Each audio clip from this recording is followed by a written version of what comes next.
हाँ तो स्टूडेंट्स, आपका हमारी इस ऑनलाइन कक्षा में बहुत बहुत स्वागत है। हमने कल जो काम किया था वो यहाँ तक हमने कर लिया था। ये यहाँ तक हम कर चुके थे और आज जो हमारा काम है वो ये वाला प्रश्न है। हम इस प्रश्न को देखेंगे एक बार। यहाँ से आज हम अपना काम शुरू करते हैं।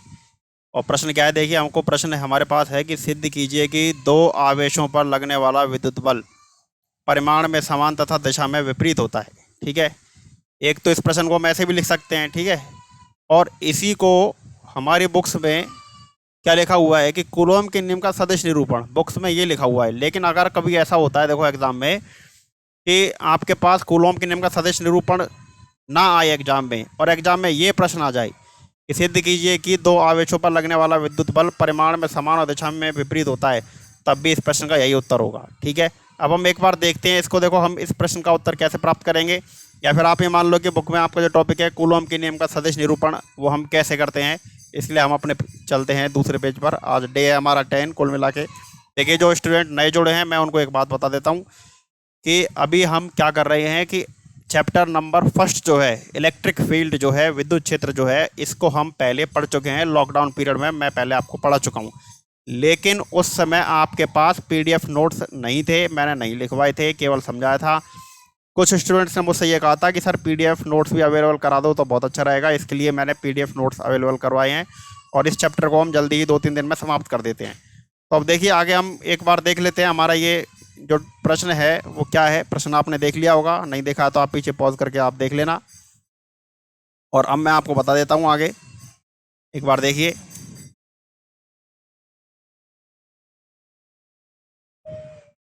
हाँ जी, देखिए, हम यहाँ पर अपना काम अब स्टार्ट करते हैं। तो हमारे पास जो अगला जो टॉपिक है, बुक्स में जो टॉपिक दिया हुआ है ना आपको, वो किस नाम से है, ये जो प्रश्न है वो है कूलॉम के नियम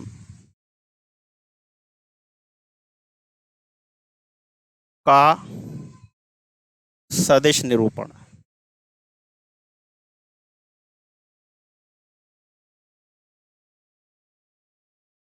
कूलॉम के नियम का सदिश निरूपण इस नाम से है ये। तो अब देखो, इसको करने के लिए हम क्या करते हैं कि एक डायग्राम बनाते हैं इस तरह से। ये तो एक्स अक्ष हो गया, ये वाई अक्ष हो गया। इसके अलावा हम दो लाइनें ले लेते हैं। देखिए,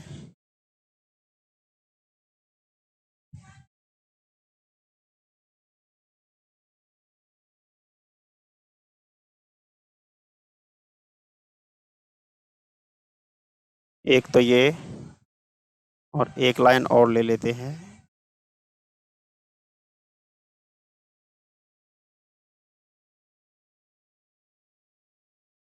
इस तरह से। ठीक है। अब हम क्या, हमने ये दो लाइनें क्यों ली हैं, देखिए, यहाँ पर तो हम ये मान लेते हैं कि एक आवेश, ये वाला जो पॉइंट है ना आपका, ये वाला, यहाँ पर हम ये मान लेते हैं कि एक आवेश रखा है और वो इस आवेश का मान हम मान लेते हैं, ये आवेश यहाँ पर है क्या, Q1। यहाँ पर एक आवेश रखा हुआ है। और ऐसे हम ये मान लेते हैं कि यहाँ पर भी एक आवेश रखा हुआ है और ये जो आवेश है इसका, इसे हमने क्या मान लिया, Q2 मान लिया। ठीक। अब देखिए, अब हम क्या करते हैं कि ये जो मूल बिंदु है ना, ये, इसको तो हमने मान लिया O। इस मूल बिंदु के सापेक्ष ये जो आवेश रखा है, ये जो आवेश जहाँ पे रखा है, इसको हम क्या मान लेते हैं, इसको हम मान लेते हैं पॉइंट ए मान लेते हैं। और ये जो आवेश रखा हुआ है इसको हम क्या मान लेते हैं, इसको हम पॉइंट बी मान लेते हैं।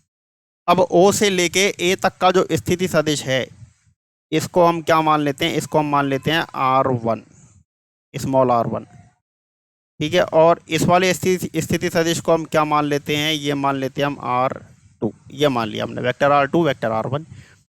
अब देखिए आगे क्या करते हैं कि अब मूल बिंदु ओ के सापेक्ष, देखो इस पूरे चित्र का मतलब क्या है, ओ के सापेक्ष ये जो आपके पास मूल बिंदु ओ दे रखा है, ओ के सापेक्ष Q1 का स्थिति सदिश R1 हो गया, और ओ के सापेक्ष Q2 या फिर पॉइंट बी का स्थिति सदिश जो है वो R2 हो गया। लेकिन अब यदि कोई व्यक्ति ऐसा है जो यहाँ ए पर खड़े होकर बी को देख रहा है, या बी को खड़े होकर ए को देख रहा है, मतलब Q1 से खड़े होकर Q2 को या Q2 से खड़े होकर Q1 को देख रहा है, तो उसको इन दोनों के बीच की दूरी क्या प्रतीत होगी, उसके लिए हम क्या करते हैं, उसके लिए हम एक लाइन खींच लेते हैं। देखो इस तरह से, इस तरह से इस तरह से, इस तरह से ले लेते हैं, ठीक है। तो अब देखो ये जो Q1 है ना, इस Q1 के सापेक्ष Q2 का स्थिति स्थिति सदिश, ये Q1 के सापेक्ष और Q2 का जो स्थिति सदिश होगा वो कितना हो जाएगा। ये देखो हम किसका पता कर रहे हैं, Q2 का। Q2 का पता कर रहे हो तो ये तीर का चिन्ह इस तरफ आएगा, ये इस तरह से, ठीक है। और ये वाला जो सदिश है ना, ये जो आपको जो सदिश मिला है, ये वाला जो सदिश मिला है, इसको हम क्या कह देंगे, किसका स्थिर सदिश है, ये Q2 का है, ये Q2 का है। और किसके सापेक्ष है, ये Q1 के सापेक्ष है, इसलिए हमने लिख दिया 1, और ये हमने यहाँ पे तीर का चिन्ह लगा दिया। अब देखो इसमें कंफ्यूज मत हो ना आप, ये देखो ये एक चीज़ मैं आपको बता देता हूँ क्या, कि जैसे आपने R21 लिखा है, R21, तो ये R21 क्या चीज़ है, ये R21 है, R21, ये R21 जो है ये, चलो एक बार इसको मैं यहाँ पे लिख के बता देता हूँ आपको, है ना।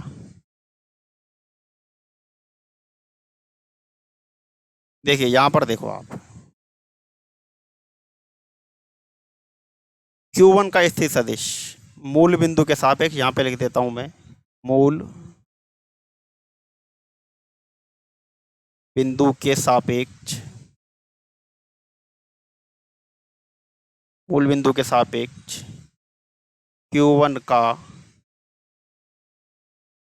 स्थिति सदिश,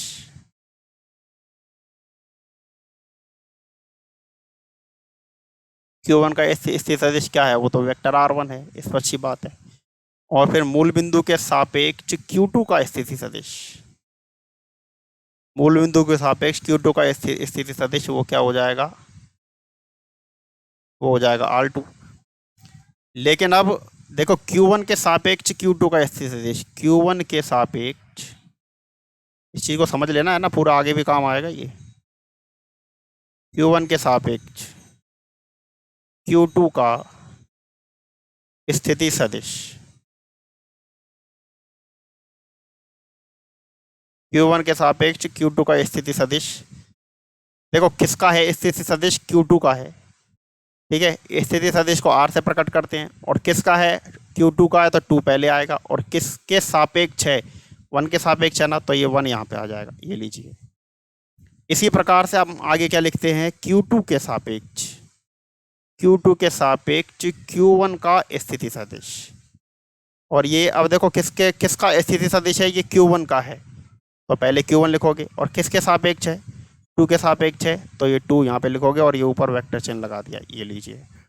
तो अब देखो हम क्या कर रहे हैं कि मान लो कोई व्यक्ति कहाँ पे खड़ा हुआ है, कोई व्यक्ति मान लो यहाँ पर खड़ा हुआ है, इस जगह पे, ठीक है। कोई व्यक्ति कहाँ पे खड़ा है, इस जगह पर खड़ा है, यहाँ पे, यानी Q1 पर खड़ा है, और किसको देख रहा है, Q2 को। तो इसको उसको ये जो दूरी है ये क्या प्रतीत होगी, R21।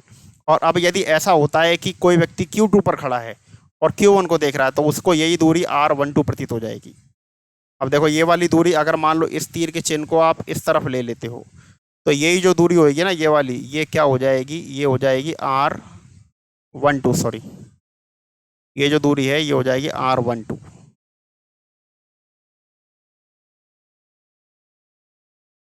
देखो इसको भी मैं ना थोड़ा नीचे लिख दूंगा, ये वाला जो तीर का चिन्ह है ये तो हो जाएगा क्या, ये तो आपको प्रदर्शित करेगा R, किसकी तरफ है तीर का चिन्ह, 1 की तरफ है, और किसके सापेक्ष है, 2 के सापेक्ष, तो ये हो जाएगा R1 माइनस R2। कैसे हो गया वो अभी देखते हैं, सदिशों का त्रिभुज नियम होता है। और ये जो तीर का चिन्ह है इसको मैं थोड़ा सा नीचे ले लेता हूँ ना, यहाँ पे जगह कुछ कम है। और ये देखिए ये तीर का चिन्ह यहाँ पर लगा लिया, और इसको हमने किसकी तरफ है, ये तीर का चिन्ह 2 की तरफ है, और किसके सापेक्ष है, 1 के सापेक्ष, तो ये लीजिए। और इसको हमने क्या लिख दिया, R2 माइनस R1। अब इसी चीज़ को मैं समझा देता हूँ, देखो ये चीज़ें कैसे कैसे आई हैं, एक बार आप समझ लो। अब देखो यहाँ पर एक जो ये, इसमें से मैं एक त्रिभुज निकाल लेता हूँ, ऊपर वाले चित्र को तो नहीं बिगाड़ूंगा मैं ना, उसमें बहुत सारी लाइनें हो जाएंगी। इसमें एक त्रिभुज है, कौन सा है, ये वाला, इस तरह से ये एक त्रिभुज है, जिसमें ये तो आपके पास क्या है, R1, और ये आपके पास क्या है, R2, और ये आपके पास Q1 हो गया और ये आपके पास Q2, ये पॉइंट A है, ये पॉइंट सॉरी ये O है, ये A है और ये B हो गया। ठीक है, अब एक बार आपको थोड़ी सी 11वीं क्लास की यादें दिला देता हूँ। ये मान लीजिए आपके पास एक त्रिभुज हो गया, ठीक है, या समकोण त्रिभुज छोड़ो, आप कोई सा भी मान लो।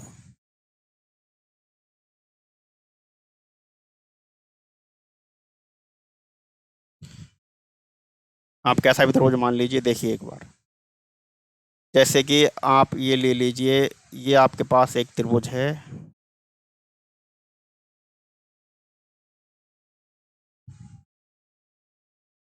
ये मान लीजिए आप,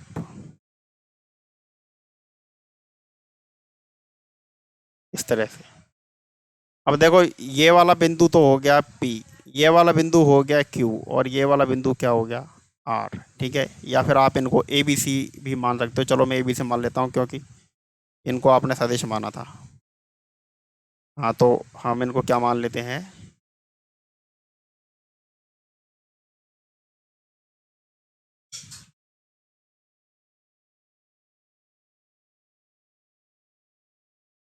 ये वाला जो पॉइंट है इसको हमने क्या मान लिया, A मान लिया, इसको हमने B मान लिया और इसको हमने C मान लिया। अब देखो, हम ये मानते हैं कि एक तो सदिश हो गया ये AB, ठीक है, और दूसरा सदिश हो गया ये, हाँ, ये मान लीजिए आप BC। अब AB और BC इन दोनों का योगफल जो होगा वो ये हो जाएगा AC।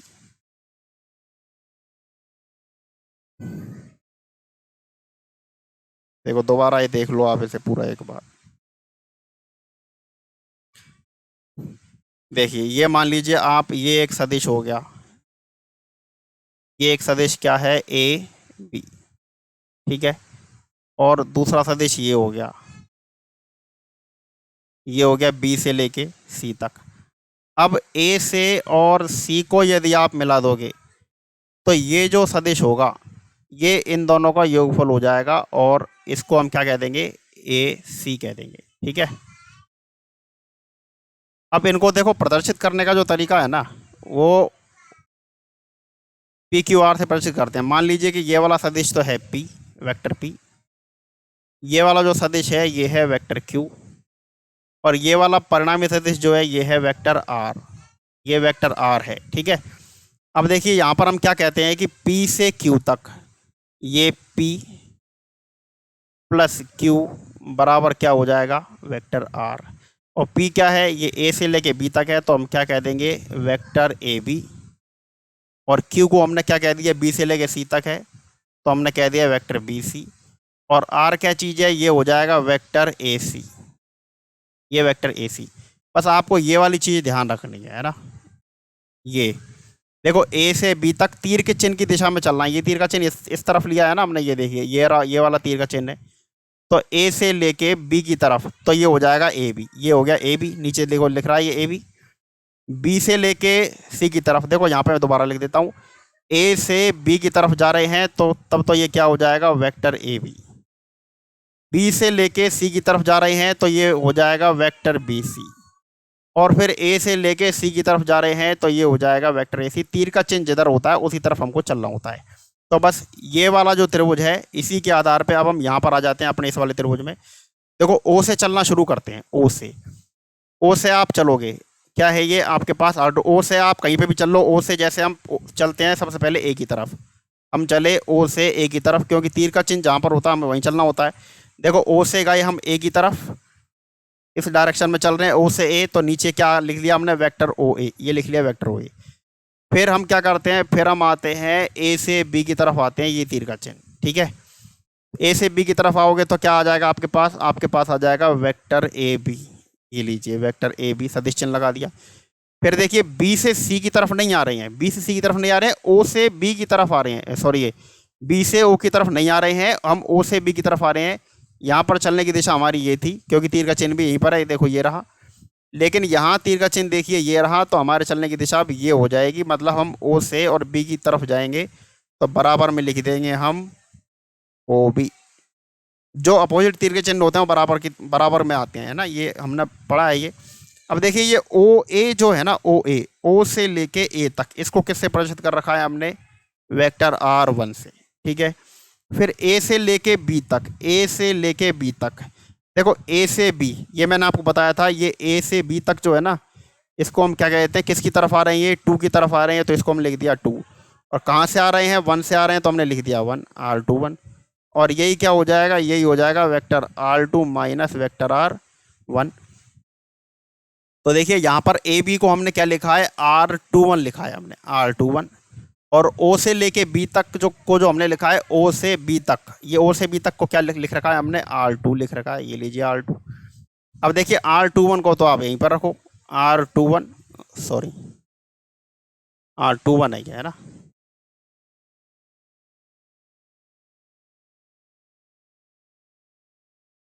आर टू वन, ये आर टू वन को तो यहीं पे रखो। और ये वाला जो आर वन है, इसका पक्षांतरण कर दो आप इधर, तो क्या हो जाएगा, ये r two minus r one हो जाएगा। और देखो ये जो चीज़ आई है, ये वाली, ये वही है जो हमने यहाँ चित्र में लिखी थी ऊपर वाले में, ये देख लीजिए। ठीक है, अब देखो एक तो ये आर वन टू और एक आर टू वन, दोनों में से कोई एक ही लेना होता है आपको काम में, दोनों नहीं लेने होते हैं। ठीक है, अब तो फिर ये आर वन टू का क्या उपयोग है, ये आर वन टू का उपयोग तब होगा जैसे हम लोग यहाँ पर चले थे ना, देखो यहाँ पर देखना, यहाँ से ओ से हम इस तरफ चले थे, यदि ओ से आप इस तरफ चलते, इस तरफ यानी बी की तरफ चलते, तो यही जो आर टू वन है ना, ये आर वन टू हो जाता, बाकी कोई प्रभाव नहीं पड़ता। उसको आप लोग स्वयं करके देखना। अब हम आगे का काम करते हैं, देखिए। तो ये जो रफ काम है सारा, इसको मैं हटा देता हूँ।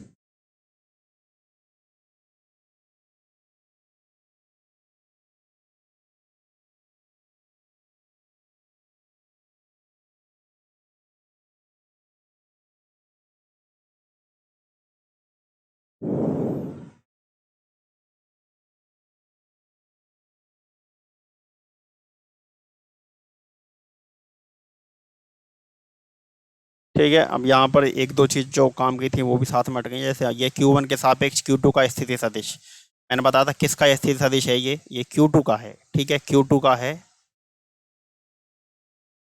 Q2 का स्थिति सदिश है, तो कितना हो जाएगा ये, पहले तो R लिख लो, किसकी तरफ है, टू की तरफ, किससे, वन से। ठीक है, और ऐसे ही Q2 के सापेक्ष, Q2 के सापेक्ष Q1 का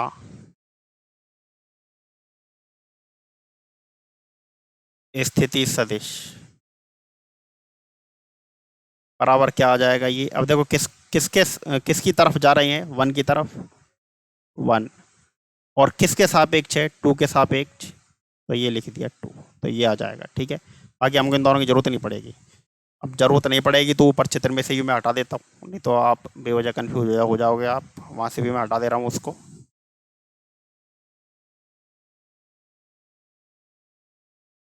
ठीक है, ये लीजिए, अभी हमारे पास चित्र है, आगे का काम हम अब आगे शुरू कर देते हैं। देखिए आप, तो अभी जो हमने परिणाम निकाला था वो आपके सामने मैं लिख देता हूँ। यहाँ पे हम लिखते हैं त्रिभुज ओ ए बी में, बी है ना, त्रिभुज ओ ए बी में सदिश योग के त्रिभुज नियम से, अभी जो समझाया था वो सब सदिश योग के त्रिभुज नियम के आधार पर चल रहा था, सदिश योग के त्रिभुज नियम से, सदिश योग के त्रिभुज नियम से। तो देखिए सदिश योग का त्रिभुज नियम क्या कहता है कि ओ से ए की तरफ हम चले थे, O A plus A B, vector A B बराबर वेक्टर ओ बी। अब ओ से लेके ए तक क्या है, ओ से लेके ए तक है आपके पास वेक्टर आर वन, ये हो जाएगा आर टू वन, टू है ये ना, टू वन, सॉरी,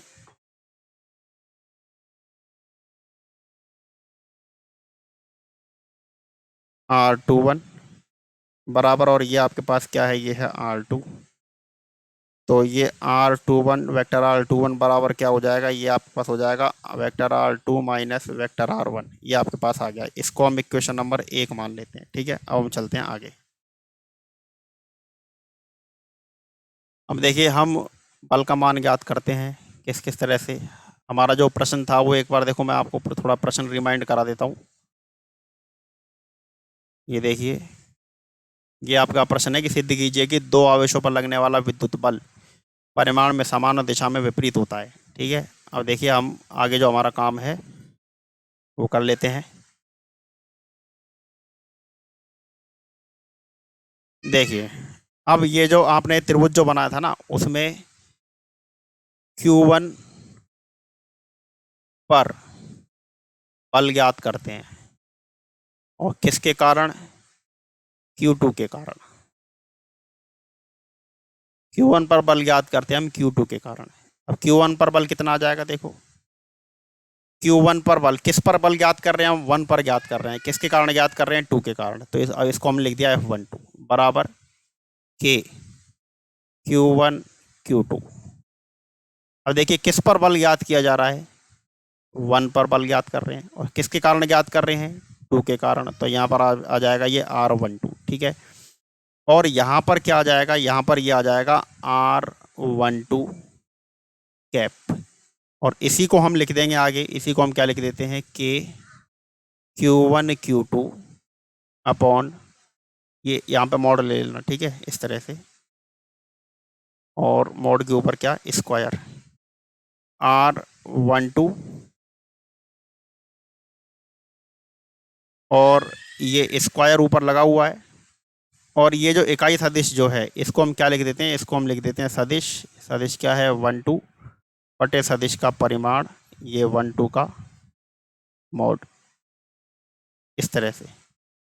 तो बराबर क्या आ जाएगा? ये आपके पास आ जाएगा K Q1 Q2 upon R12, vector R12, और ये मॉड का क्यूब आ जाएगा।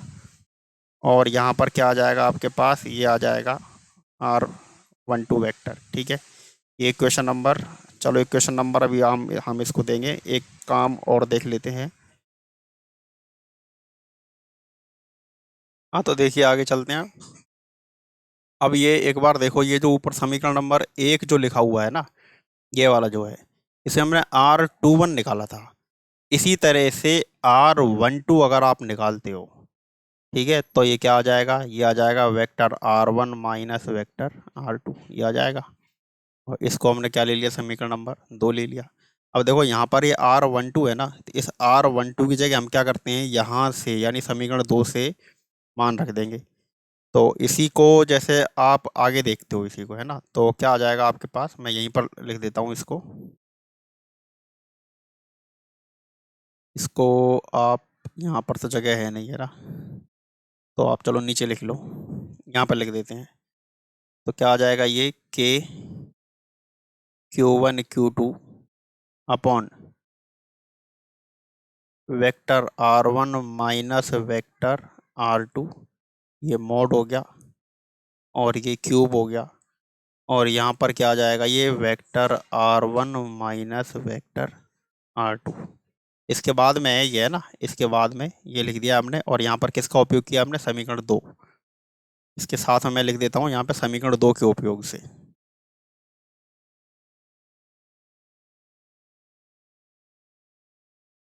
तो मैं यहाँ पर लिख रहा हूँ, ये जो आया है ये किसके उपयोग से आया है? ये समीकरण 2 के उपयोग से। ठीक है, और ये जो हमारे पास है ये क्या चीज़ आई है? ये F12 आया है। और F12 क्या चीज़ है? Q1 पर बल। ये F12 क्या है? ये ऊपर लिख दिया, देखो, Q1 पर बल Q2 के कारण, ये हमारे पास ये आ गया F12। ठीक है, और ये जो समीकरण है इसको हमने समीकरण दे दिया क्या? 3 नंबर नाम दे दिया। तो Q1 पर Q2 के कारण बल तो ये आ गया। अब Q2 पर, Q2 पर Q1 के कारण बल। ठीक है, ये क्या आएगा? देखो, इसमें भी ज़्यादा कुछ करना नहीं पड़ेगा। ये जो ऊपर जो आपने पूरी गणना करी है ना, इसमें 1 की जगह तो 2, 1 की जगह 2 लिख देंगे, और 2 की जगह क्या लिख देंगे? 1 लिख देंगे, तो हमारे पास आ जाएगा। तो यहाँ पर मैं लिख देता हूँ समीकरण, यहाँ पे मैं लिख देता हूँ उपरोक्त गणना के अनुसार, या गणना के आधार पर, उपरोक्त गणना के आधार पर क्या आ जाएगा आपके पास, F21। F21 मतलब 2 पर बल है 1 के कारण। F21 बराबर कितना आ जाएगा, देखो K Q1 Q2 अपॉन, अब देखो 1 की जगह तो 2, ये R1 है ना, तो R1 की जगह हमने कर दिया R2 माइनस, ये हो जाएगा R1।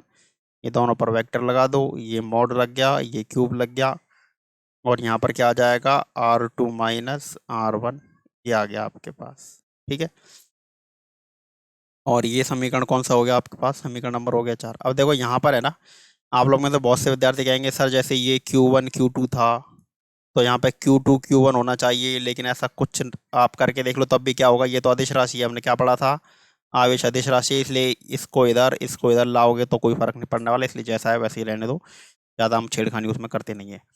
आगे देखिए, अब ये जो आपके पास दो समीकरण है ना आपके पास, इन्हीं के आधार पर अब हम आगे का काम करते हैं। जैसे एक तो देखो ये, एक तो ये वाला समीकरण कौन सा, एक तो ये वाला,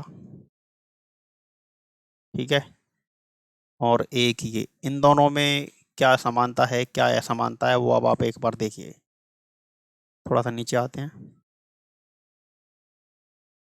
देखिए अब आगे हम क्या करते हैं कि ये जो समीकरण है आपके पास कौन सा, तीसरा वाला, और ये जो समीकरण है चौथा वाला, इसमें इसको इसके अनुरूप बनाते हैं, या यानी कि तीसरे को चौथे के अनुरूप या चौथे को तीसरे के अनुरूप बनाने के लिए हम क्या करेंगे, उसके लिए देखिए हम क्या करते हैं कि यही वाला जो समीकरण है ना, ये जो चौथा समीकरण है, इसी में कुछ चेंज करते हैं हम क्या करते हैं कि F21 इसको तो ऐसे कैसे ही रहने दो, बराबर बराबर क्या है कि Q1 Q2, ये भी ऐसे एज इट इज आ गया, जैसा है वैसा ही। अब ये जो है ना R21, इसको हमने क्या कर दिया, R1 माइनस R2 कर दिया, ठीक है, ये कर दिया हमने, और ये मॉड और ये क्यूब। क्या इसके बाहर माइनस का चिन्ह आना चाहिए, आना चाहिए कि नहीं आना चाहिए, देखो आपको पता है कि जब इसको हमने प्लस वाले को माइनस, माइनस वाले को प्लस किया तो बाहर माइनस का चिन्ह आना चाहिए, यहाँ पर यहाँ माइनस का चिन्ह आना चाहिए, लेकिन वास्तव में नहीं आएगा। क्यों नहीं आएगा, क्योंकि देखो ये क्या है, ये मोड लगा हुआ है, और मोड के अंदर जो भी चीज़ होती है वो कैसी होती है, धनात्मक। चिन्हों को इधर से उधर, उधर से इधर करने का कोई प्रभाव नहीं पड़ेगा, इसलिए यहाँ पर बाहर कोई माइनस का चिन्ह अभी तक तो नहीं आएगा, और आगे देखते हैं, आगे आएगा तो हम उसको लगा देंगे। ठीक है, अब देखिए चलते हैं हम आगे। अब देखिए आगे, अब आगे हम क्या करते हैं कि ये जो R2 माइनस R1 है ना आपके पास, इसी को हम क्या कर देते हैं, इसी को हम R1 माइनस R2 कर देते हैं। क्या अब माइनस का चिन्ह आएगा, जी बिल्कुल आएगा, अब यहाँ माइनस का चिन्ह आ जाएगा। ठीक है, तो माइनस का चिन्ह किस कारण आया है, ये वाला जो चेंज किया है ना आपने, ये वाला जो चेंज किया है ये इसकी वजह से आया है। तो अब देखो ये जो माइनस का चिन्ह जो है ना यहाँ पे, इसे छोड़ के ये पूरा इतना इतना जो है, क्या ये समीकरण नंबर 3 के तुल्य है, ये देखिए आप एक बार इसको, इसे तो ब्रैकेट बंद कर दिया हमने, ये जो समीकरण 3 है बिल्कुल इसके तुल्य है।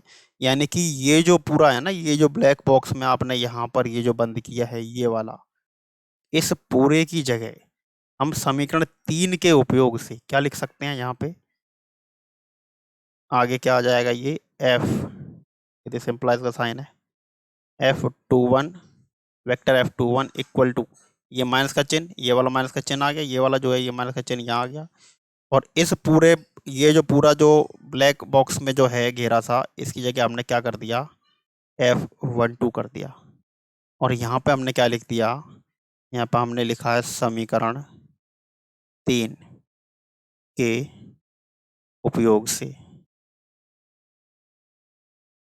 समीकरण 3 के उपयोग से। ठीक है, तो अब जो हमको सिद्ध करना था वो सिद्ध हुआ या नहीं हुआ, एक बार अब आप ये देखिए। देखो हमें सिद्ध क्या करना था, एक बार हम अपने क्वेश्चन पर चलते हैं, जो हमारा प्रश्न था। देखो क्या है कि सिद्ध कीजिए कि दो आवेशों पर लगने वाला विद्युत बल परिमाण में समान और दिशा में विपरीत होता है।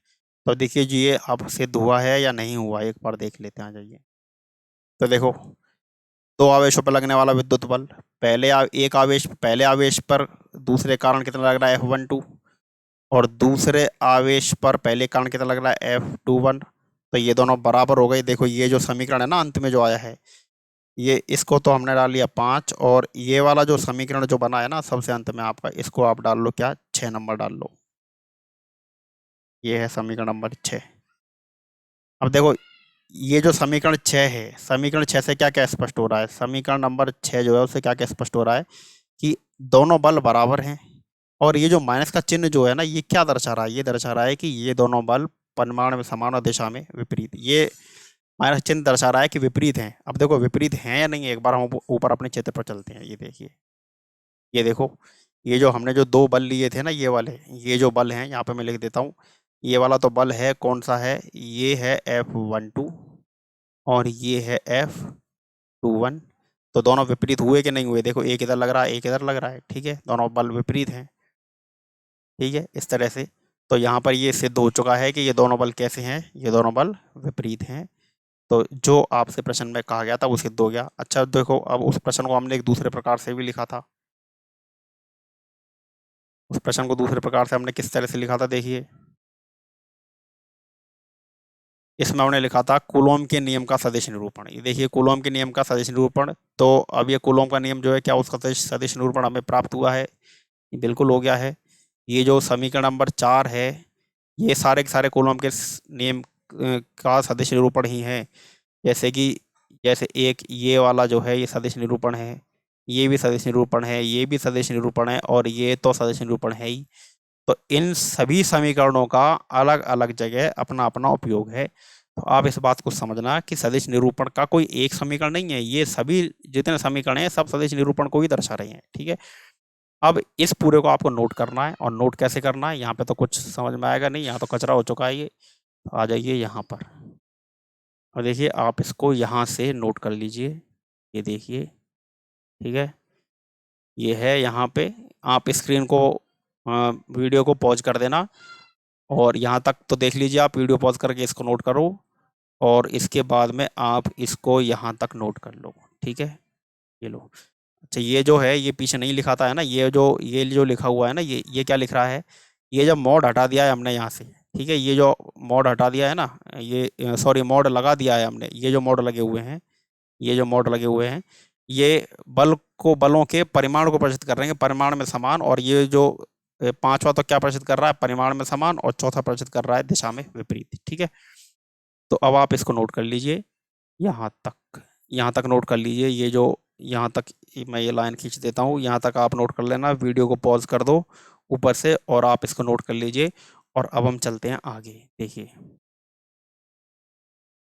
यहाँ तक आपने कर लिया है, ठीक है। अब आगे चलते हैं। देखो आगे अब तक की जितनी भी गणना है, इसको ये जो फालतू की लाइन है ये नोट्स में हटा देता हूँ मेरा, तो आप कंफ्यूज हो गए। ये सभी चीज़ें स्पष्ट हो गई हैं। देखिए अब हम नीचे आते हैं। नीचे क्या क्या लिखा हुआ है, देखो नीचे क्या क्या लिख रहा है कि कूलोम के नियम से संबंधित महत्वपूर्ण तथ्य, ये हमारे पास यहाँ आ गए। महत्वपूर्ण तथ्य में आ जाइए आप। पहला तथ्य जो है वो क्या कहता है कि कूलोम का नियम जो है गति के तीसरे नियम का पालन करता है। कूलोम का नियम क्या कर रहा है कि भाई गति के तीसरे नियम का पालन कर रहा है।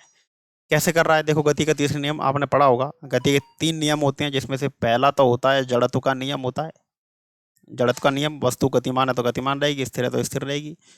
दूसरा जो नियम होता है वो संवेग संरक्षण का नियम होता है, ठीक है। संवेग संरक्षण का सिद्धांत जो होता है उसी पर आधारित नियम होता है, जिसमें हमने संवेग संरक्षण का भी नियम पढ़ा था। क्या होता है, F बराबर dp/dt,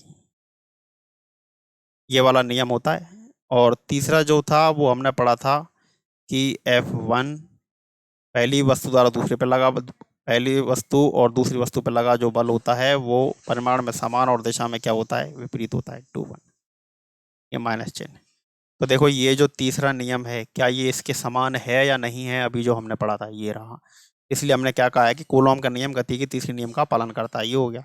दूसरा देखो क्या है, यह व्युत्क्रम वर्ग नियम का भी पालन करता है। व्युत्क्रम वर्ग नियम देखो अभी जो आपने लिखा है क्या, F बराबर के Q1 Q2 upon r square. नीचे ये आर स्क्वायर आने का मतलब है व्युत्क्रमक सिद्धांत का पालन कर रहे हैं। और भी कुछ ऐसे नियम होते हैं, जैसे गुरुत्वाकर्षण बल होता है, वो क्या होता है, एफ जी। गुरुत्वाकर्षण बल क्या होता है, जी m1 m2 upon r square. ठीक है, ये गुरुत्वाकर्षण का होता है। अब आगे आप एक चुंबक वाले अध्याय में और पढ़ोगे, बायो सावर्ट का नियम, वहां पे भी इसी प्रकार का आपको नीचे आर स्क्वायर मिलेगा। ठीक है, तो ये जो नीचे आर स्क्वायर आ रहा है, तो क्या है, ये व्युत्क्रम वर्ग नियम का पालन करता है।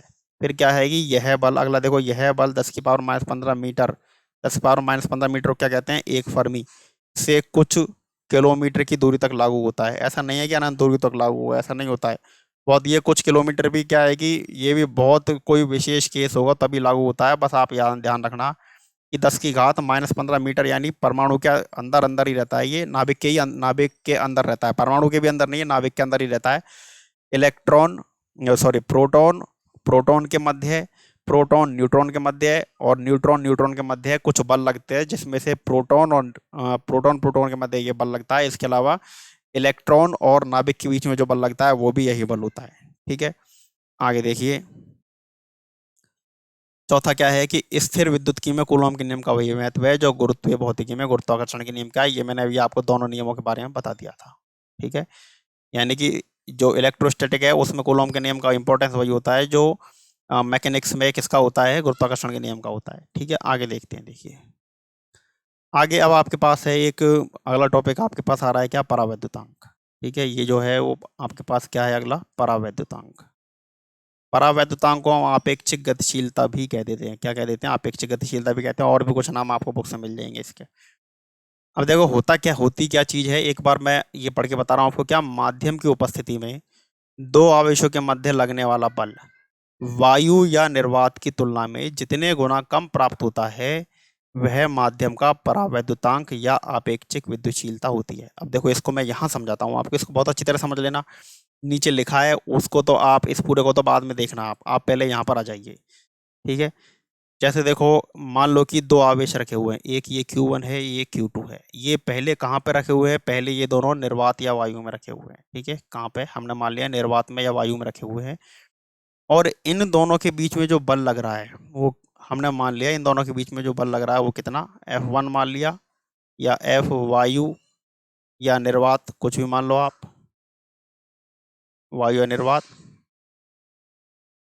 560 न्यूटन। हमने मान लिया कि इन दोनों के बीच में जो बल लग रहा है वो कितना लग रहा है, 500। अब माना है अपनी तरफ से ना, कुछ भी मान लो आप, समझाने के लिए मैं मान रहा हूँ। फिर हमने क्या किया कि दूसरी बार में हमने इन्हीं दोनों आवेशों को उठा के एक पानी से भरे हुए टैंक के अंदर रख दिया। ठीक है, ये एक पानी से भरा हुआ टैंक है, और इसके अंदर हमने क्या किया है, इन दोनों आवेशों को रख दिया है। ये Q1 हो गया, ये Q2 हो गया। हम देखो, सबसे ज़्यादा बल जो लगता है ना, वो वायु या निर्वात की उपस्थिति में लगता है। इसके अलावा अगर किसी भी माध्यम में आप दोनों आवेशों को रख दोगे, तो उन दोनों आवेशों के बीच में लगने वाला बल कम प्राप्त होगा, सदैव कम हो जाएगा। वायु या निर्वात की अपेक्षा कुछ कम प्राप्त हो जाएगा। अब कितने गुना कम प्राप्त होगा, उसी को हम परावर्तन कहते हैं। देखिए यहाँ पे वायु या निर्वात में कितना कितना बल लग रहा है, 560 न्यूटन। अब जब पानी में रख दिया, ठीक है, पानी क्या है, एक माध्यम, और माध्यम में रखने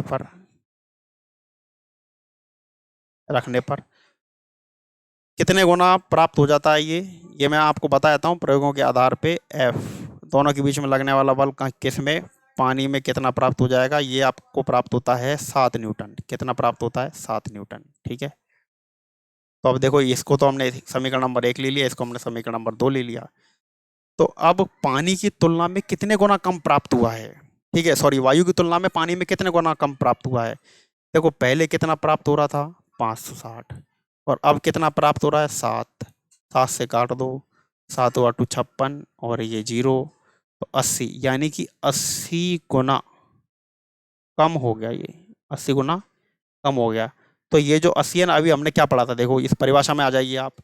वायु या निर्वात की तुलना में जितने गुना कम प्राप्त होता है, वह माध्यम का परावैद्युतांक या अपेक्षिक विद्युत। अब कितने गुना कम प्राप्त हो रहा है, 80। तो ये 80 क्या है, ये 80 जो है ये पानी के लिए क्या है, ये परावैद्युतांक है या फिर आपेक्षिक विद्युतशीलता। ये पानी के लिए क्या है, परावैद्युतांक या अपेक्षिक विद्युतशीलता है। ठीक है भाई, तो ये ध्यान रखना, 80 गुना कम प्राप्त हो रहा है। तो 80 हो गया। अब अलग अलग माध्यमों के लिए ये अलग अलग होता है। एक बुक में टेबल दे रखी है, उस टेबल का आप अध्ययन कर लेना। उसमें कांच के लिए और इसके अलावा तेल के लिए, कागज के लिए, इन सब के लिए अलग अलग दे रखा है। अब यहाँ पर जो ये काम किया है इसको मैं आपको एक बार समझा देता हूँ। देखिए, ये देखो, हमने अब परावैतांक का ये जो अभी जितनी भी गणना करी है ना आपने, ये जितनी भी गणना करी है यहाँ पे, उसके आधार पे हमने क्या किया, एक सूत्र बनाया। और परावैतांक का सूत्र क्या है, ये रहा परावैतांक का सूत्र। ये परावैतांक जो होता है वायु या निर्वात की, वायु या निर्वात में बल बटे में माध्यम में बल, यही हमने ये किया था। देखो, ये जो 560 है ये कहाँ वायु या निर्वात में बल था, और ये किस में था, किसी और माध्यम में बल था। तो ये देखिए, तो अब परावैतांक कैसे प्रदर्शित करते हैं, एप्सिलॉन आर से। एप्सिलॉन, ये तो क्या है एप्सिलॉन, और ये क्या हो गया आर, एप्सिलॉन आर से प्रदर्शित करते हैं। और क्या होता है, ये वायु निर्वात बल को हमने कह दिया एफ, और ये हमने कह दिया माध्यम में यानी मीडियम बल एफ एम। और एफ क्या होता है, ये एफ हमने पीछे सूत्र पढ़ा था, क्या होता है ये के, Q1 Q2 upon r square. और के का मान क्या था, 1/4 पाई एप्सिलॉन नॉट। तो वो तो देखो ये आ गया ऊपर, ये रहा। और नीचे क्या है, नीचे है इसमें 1/4 पाई, माध्यम की उपस्थिति में क्या होता है एप्सिलॉन लिखेंगे, केवल एप्सिलॉन नॉट नहीं लिखेंगे, एप्सिलॉन लिखेंगे, बराबर सॉरी ये Q1 Q2 बटे आर स्क्वायर। ठीक है, अब देखो कि Q1 Q2 आर स्क्वायर से आर स्क्वायर 1/4 पाई से 1/4 पाई कट गया, तो क्या रह गया एप्सिलॉन और एप्सिलॉन नॉट। देखो ऊपर तो क्या रह गया, ये तो एप्सिलॉन नॉट, और नीचे क्या रह गया एप्सिलॉन। ठीक है, एक बार देखिए थोड़ा सा साफ करके बता देता हूँ।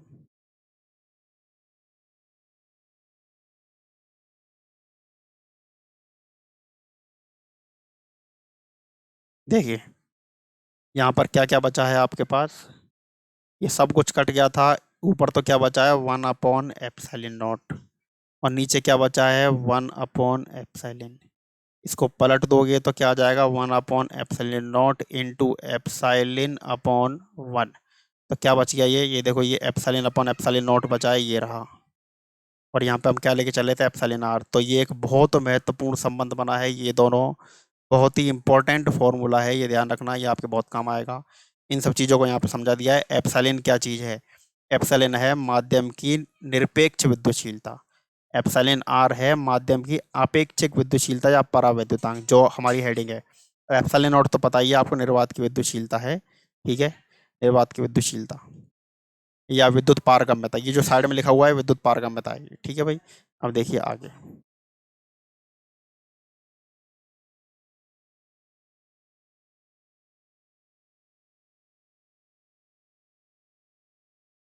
अब हम चलते हैं, देखिए आगे। अब देखो आगे अध्यारोपण का सिद्धांत है। अध्यारोपण का सिद्धांत तथा बहुल आवेशों के मध्य विद्युत बल। क्या कहता है अध्यारोपण का सिद्धांत, देखो अध्यारोपण का सिद्धांत क्या है कि सीधे सिद्धांत याद रख लेना, इस सिद्धांत का अनुप्रयोग है आगे। इस सिद्धांत के अनुसार क्या है कि किसी स्थिर बिंदु पर, किसी स्थिर बिंदु आवेश पर अन्य स्थिर आवेशों के कारण लगने वाला परिणामी बल उस आवेश पर अन्य आवेशों के कारण लगने वाले बल के विद्युत बलों के सदिश योग के बराबर होता है। देखो क्या है कहने का मतलब, यहाँ पर मान लो एक आवेश रखा हुआ है आपके पास Q0। ठीक है, अब इसके आसपास और बहुत सारे आवेश रखे हुए हैं, जैसे यहाँ पर Q1 है, यहाँ पर Q2 है, यहाँ पर Q3 है, ऐसे बहुत सारे रखे हुए हैं।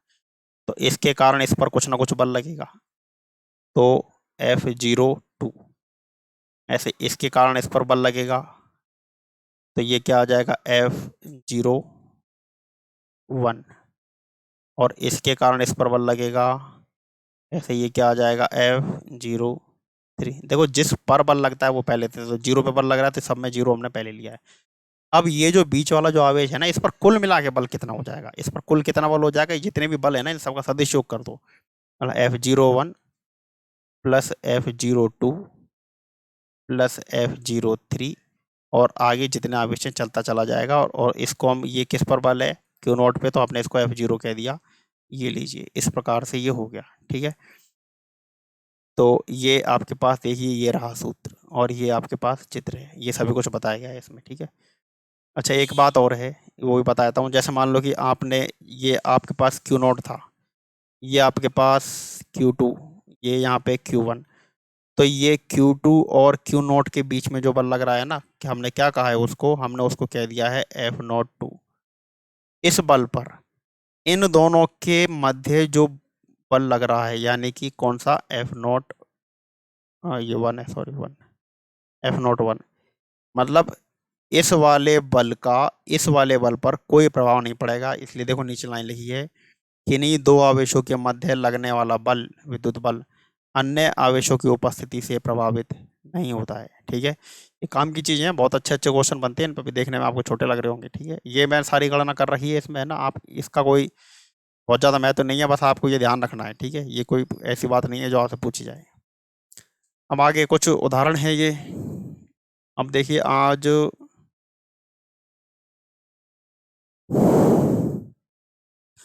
लगभग 45 मिनट की वीडियो ये हो चुकी है। अब इसमें अब देखिए, आगे भी एक बार और कर लेते हैं हम थोड़ा सा। एक ये एग्जांपल मैं आपको बताऊंगा अभी। देखिए, इस एग्जांपल को हम एक बार कर लेते हैं। देखिए क्या कहा गया है कि इसमें 9e तथा 4e बिंदु आवेश परस्पर स्मॉल r दूरी पर स्थित हैं। जैसे कहते जाएं वैसे हमको करते जाना है। और एक अन्य आवेश q दोनों आवेशों को मिलाने वाली रेखा पर कहाँ रखा जाए कि वह संतुलन की अवस्था में रहे। ठीक है, अब देखो इसमें संतुलन की अवस्था में रखने के लिए, संतुलन की मतलब क्या है, उस आवेश पर लगने वाले दो बल जो हैं वो बराबर होने चाहिए। देखिए ये चित्र जो है इसको मैं थोड़ा सा बड़ा करके समझाता हूँ। क्या कहा गया है कि देखो, एक तो हमसे क्या कहा गया है कि एक तो 9e कूलॉम का आवेश है, एक आवेश यहाँ रखा है और एक आवेश इससे कुछ दूरी पर रखा है। ये वाला जो आवेश है कितना ले रखा है, देखो 9e, और ये वाला जो आवेश है कितना ले रखा है, ये 4e। ठीक है, अब हमसे क्या बोला है कि इन दोनों के बीच की दूरी कितनी है, इन दोनों के बीच की दूरी है वो कितनी है, स्मॉल आर, ये स्मॉल आर है। फिर हमसे बोला है कि एक अन्य आवेश क्यू को दोनों मिलाने वाली रेखा पे कहाँ रखा जाए कि वह संतुलन की अवस्था है। आप इसे कहीं पे भी रख दो, आप जैसे यहाँ रख दो, यहाँ रख दो, कहीं पे भी रख दो, जैसे चित्र में हमने यहाँ पे रख रखा है।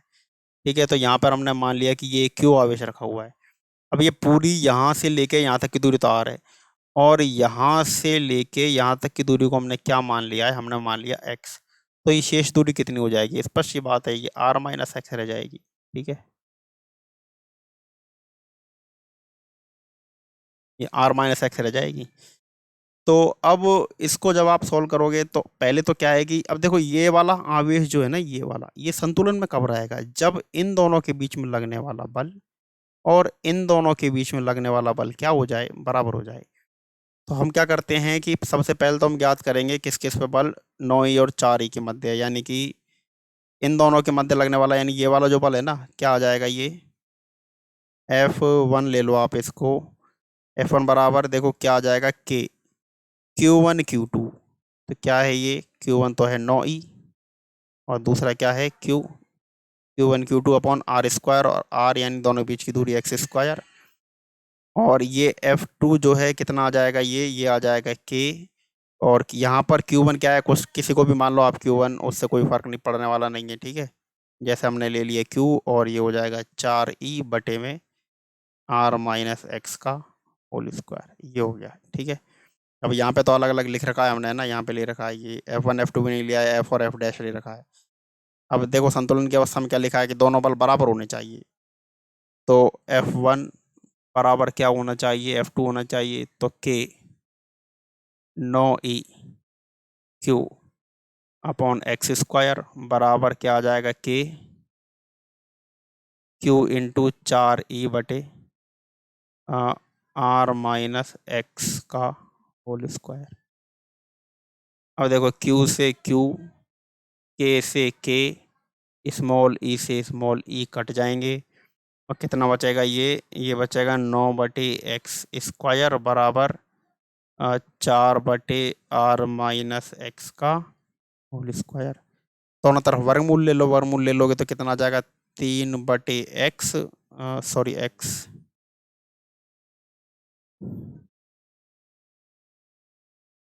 3/x, 3/x ग्रीन, 3/x बराबर कितना ये आ जाएगा 2/r माइनस। अब इसका क्रॉस मल्टीप्लाई करके मान ज्ञात कर लेंगे, तो आता ही होगा ना आपको। ये लो, इसको इस तरह से मल्टीप्लाई कर लो, इस तरह से हो जाएगा। तो ये नीचे इस तरह से इसका मान आप ज्ञात कर लोगे, आ जाएगा ये देखो, एक तो ये आया x बराबर 3/5r, और एक ये आ गया, एक ये आ गया, आपके पास दोनों चीज़ आ गई हैं। ठीक है, ये हो गया पूरा सॉल्व। अब देखो यहाँ तक तो ये हो गया है। अब अगला जो काम हम करेंगे वो हम करेंगे विद्युत क्षेत्र, लेकिन इस विद्युत क्षेत्र को हम करेंगे अब अगली कक्षा में। आज के लिए इतना ही बहुत है। वंदे मातरम, जय माँ भारती।